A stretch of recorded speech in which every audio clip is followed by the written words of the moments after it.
Class 12 new সিলেবাসের অন্তর্ভুক্ত শঙ্কররাও খাড়াট রচিত পোর্টরাজ এই ভারতীয় গল্পের কিছু এমসিকিউ প্রশ্ন। এটি লিখেছেন শঙ্কররাও খাড়াট, অনুবাদক সুনন্দন চক্রবর্তী। পোর্টরাজ গল্পটি শঙ্কররাও খাড়াট, উনি একজন মারাঠি সাহিত্যিক। এখান থেকে এমসিকিউ পরপর বলে যাব। পোর্টরাজ গল্পটির অনুবাদক সুনন্দন চক্রবর্তী। পোর্টরাজ শব্দের অর্থ দেবতার সেবায়িত।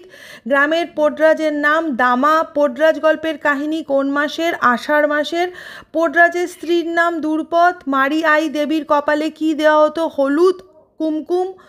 আনন্দকে পোর্টরাজ দামার ছেলে। গল্পের শেষে কি বোঝা যায়? মা নিজেই গাঁয়ের ধারে গিয়ে বসেন। পোর্টরাজের অসুস্থতার সময় কোন অশুভ সংকেত দেখা যায়? কাকের ডাক আর কুকুরের চিৎকার।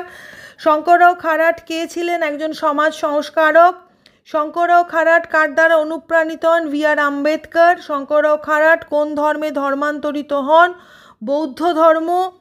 পোর্টরাজ গল্পের মূল শিক্ষা কি? ধর্ম ও বিশ্বাসের মূল্য অনেক বেশি। পোর্টরাজের জীবন ছিল কঠোর ও ত্যাগের। আনন্দ কোথায় চলে গিয়েছিল? মারি আই দেবীর মন্দিরে। পোর্টরাজ দামার জায়গায় কাকে পোর্টরাজ করার সিদ্ধান্ত করে গ্রামের মানুষ? দামার বড় ছেলে আনন্দকে।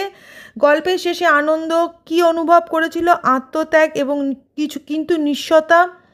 গল্পের আবহাওয়া কেমন ছিল? বর্ষাকালের গুমোট ও বৃষ্টি স্নাত।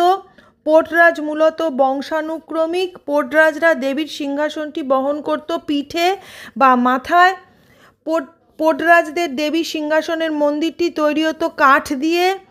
পোর্টরাজরা দেবীকে বহন করে ঘুরে বেড়াতো গ্রামের পথে পথে। পোর্টরাজের স্ত্রী দ্রুপদ যে বাদ্যযন্ত্রটি বাজায় তার নাম গুবগুবি। তো এটি হলো ক্লাস 12 নিউ সিলেবাসের অন্তর্গত থার্ড সেমের পাঠ্য শঙ্কররাও খাড়াট রচিত পোর্টরাজ গল্পের বেশ কিছু গুরুত্বপূর্ণ এমসিকিউস।